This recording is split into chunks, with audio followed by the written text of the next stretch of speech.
And just to introduce us very briefly, I think that the three of us could represent, to continue the theme of generations, represent three generations in terms of, metaphorically speaking, in terms of our relationship with Julia and Julia's work. I'll get my bit over quickly, then you can stop scrolling.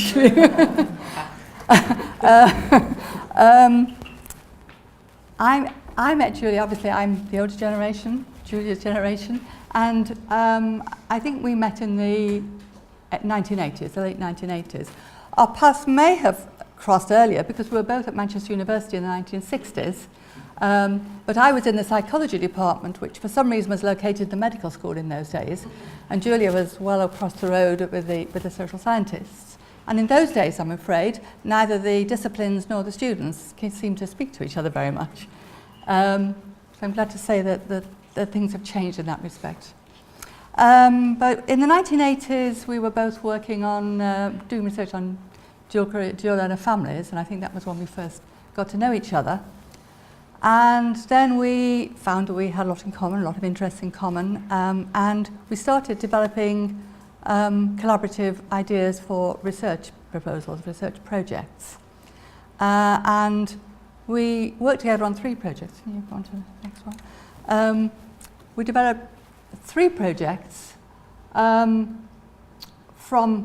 the 1990s until, well, 2005 was the last one, although we have continued to work together and to be very good friends since then.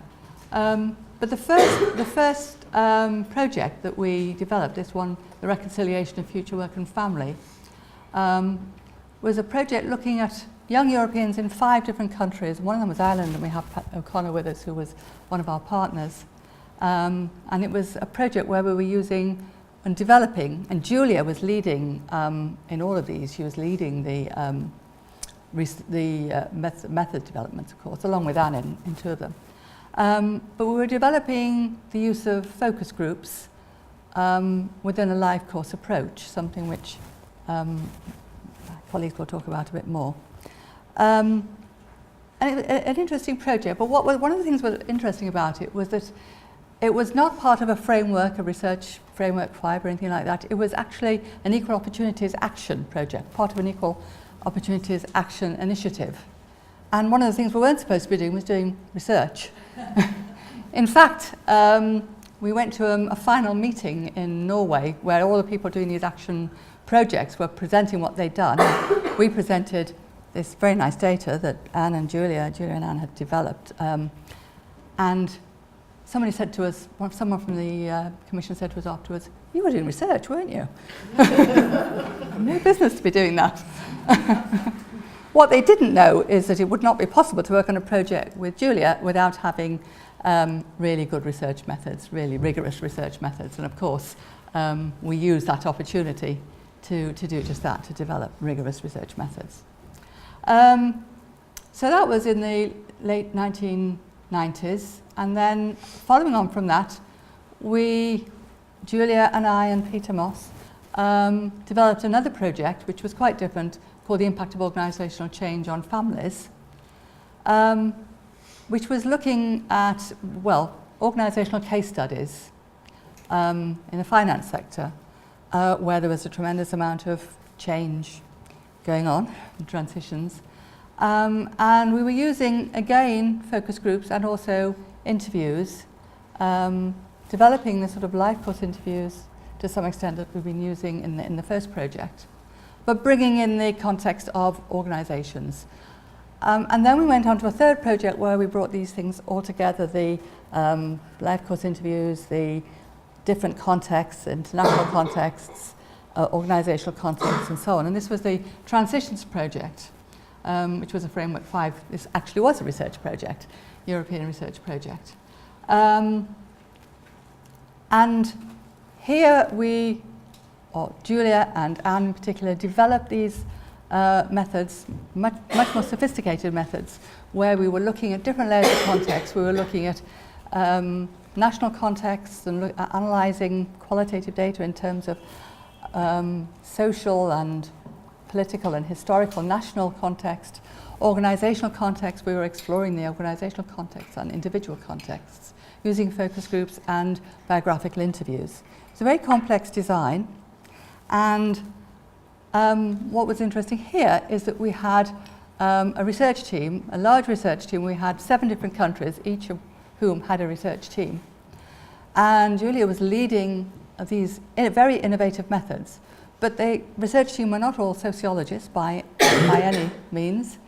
They were diverse in terms of their national background, they were diverse in terms of their disciplinary background, they were diverse in terms of the paradigms that they were used to working within. And with this huge group, Julia and Anne were tasked with getting each team to collect data in the way that they wanted the data collecting. And it says a lot for Julia's perseverance that we actually managed to get a pretty wonderful data set. But it wasn't without difficulties. There was lots of conflict, there was lots of resistance. And people have talked today about Julia's skill in mentoring and supporting people and capacity building. Well, this really epitomizes that, because they developed this research training for these people, for these different teams. They brought them all up to a certain standard, and Julia, as ever, insisted on high standards, but insisted on that at the same time was highly supportive. And that's why we were able to develop the project in the way we did. So that's all I want to say, except, like everybody else, to thank Julia for her colleagueship, for her friendship over the years. Now I want to pass on to Janet.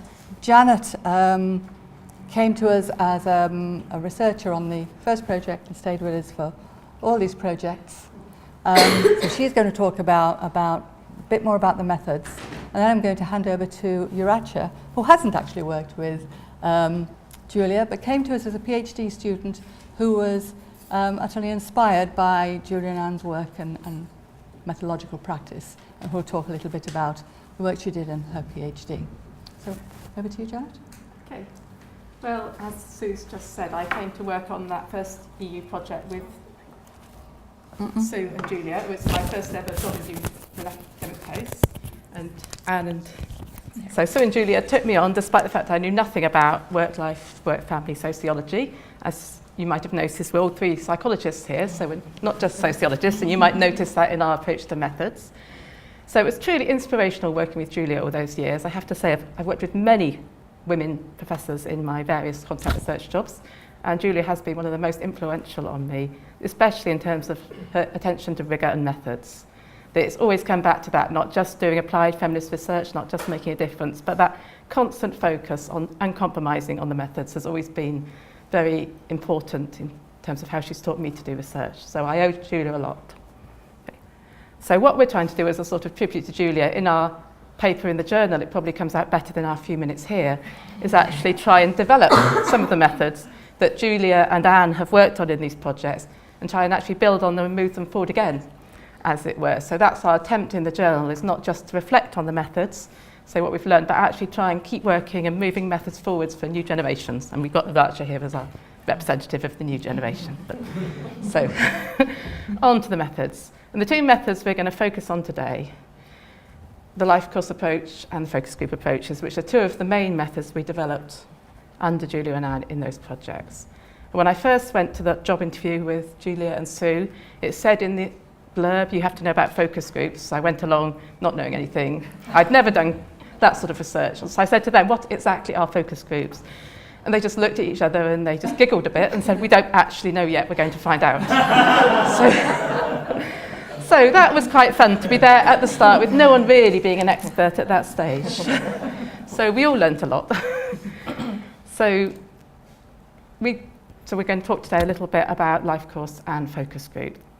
And as you all probably know backwards as sociologists, what the life course is, and I've got Gila and Elder's quote here because what they say is quite important for what we're moving on to. They say a life course is defined as a sequence of socially defined events and roles that the individual enacts over time. And what I want to pick up here is that the life course literature, most of the quotes you look at for the definitions, they have explicit theoretical attention to the social aspect of individual decisions and experiences. They talk about the individual, they talk about temporal difference, and they talk about the social. But in practice, I did a sort of literature review of life course studies when we were thinking about this paper last year. You get quantitative methods, often survey designs, but when you look at qualitative methods, it's nearly always individual accounts. And my search of the literature, that's what came up, the individual interview data, so the individualised accounts. So what we're trying to do here is look at how you can actually develop methods themselves which put more focus on the socially defined. So whereas the work we did with Julia and Anne in the transitions and reconciliation projects, we looked at the social aspect in the focus groups and we looked at the individual stories and we put the two together in our analysis, we're thinking in this paper in the journal whether you can actually develop a socially defined way of looking at the individual accounts. So that's what we're trying to do in our sort of tribute, whether she welcomes our starting it or not, to Julia, linking of individual trajectories with peer group accounts. We're trying to do it slightly differently. So obviously, again, this is teaching your grandmother to suck eggs, probably. So we'll whiz through this. So as you probably know backwards, individual interview methods are often seen as a way of looking at individual stories from their own perspectives, whereas focus group accounts often provide the access to a peer group. You've got the age, cohort and generational influences coming in there, being talked about very strongly. So they've both got aspects that are relevant to life course theory. And previously in the focus group data we've used with Anne and Julia, we looked at individual life courses primarily in the individual interviews, and then we used the focus group data as sort of contextual information about the collective experience for a cohort. So what we're trying to move to in this paper is moving on from that, trying to look at the social construction of the individual accounts. So we're trying to attempt a methodological shift from using those individual accounts to placing individual histories in the social context at the point of producing talk. So looking at how the identity is collectively constructed, not just collectively developed, but collectively constructed, as in the identity itself changes through being discussed, and that's how people form their individualized identities. So we're assuming there that the focus group talk isn't just reproducing individuals' experiences and they're discussing it. We're assuming they're understanding and interpreting their life decisions, their experiences, their memories through that social interaction. So that's what we're trying to do in this paper, and explore some ways in 3 extracts in the paper in how individual accounts are presented and modified in this peer group context. So I'm moving on to the methodological granddaughter now, Uracha, who developed this from her PhD data. Thank you. Okay, so as the granddaughter of somebody who's a very young mother and a very young grandmother, it's a real pleasure to be here today. Just want to say that really quickly because I actually have the flu, and I was thinking about not attending because I had to travel from Manchester, and also I'm the mother of a 16-month-old baby. So I was thinking, am I going to actually do a decent job today? But thank you for having me today. And so although I haven't worked directly with Julia, Sue and Janet were my PhD supervisors, and the time that I started my PhD was in 2002, and that was when the first European project had come to an end, the Young Europeans project, and the Transitions project was about to start. And one of the books that I kept reading, and I told Sue and Janet this yesterday, was the edited volume by Julia Ann, Sue, and Janet on the Young Europeans, and I've read it about 20 times when I was writing my thesis, writing up my thesis, constantly rereading about structure and agency, and how that I was trying to make sense of the data that I had collected. So this is the study that I conducted. It was looking at young adults' transition from university to employment, and that was more than 10 years ago. I was part of that cohort myself, so a very egocentric way of understanding something that I was going through. And as I said, my life has changed, and I've gone into a different transition now. But what I wanted to do was to understand how a group of young people actually made sense of their impending transition from university to employment before they actually entered the workforce. And 30 students took part in the study. You can see that it's been split into 2 subgroups with British students, 15 British students, and 15 international students from Asia. I'm sure you can tell I'm not from Britain, based on my accent, and I'm from Thailand, which was another reason why I wanted to look at students, international students from Asia. So it was a multi-method design. First, I conducted the individual interviews, and then 6 months later, I invited the participants to take part in a focus group, and out of the 30, 23 took part. The composition was mixed in terms of gender and nationality, but also it was homogeneous because all of these young people were sharing the same life course transition of going from university to employment. And the focus group questions built on the interview discussions, particularly looking at the discourse of work-life balance. That was the focus of my PhD, how young people conceptualize work-life balance before actually entering the labor market. So the discussion asked about meanings of work-life balance, expectations of work-life balance support, gendered expectation, and future life plans, and built on the interview data that had already been collected.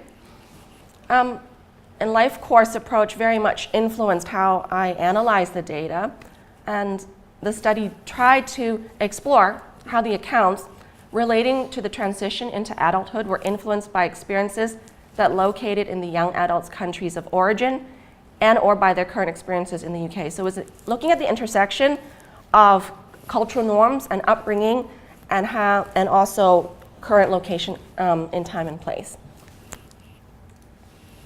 So in terms of the analytic focus of this particular paper, as Janet was saying before, what we tried to do for this paper was to move forward some of the developments that we've been inspired by Julia and by Anne, and to use that on the data set that I got from the PhD.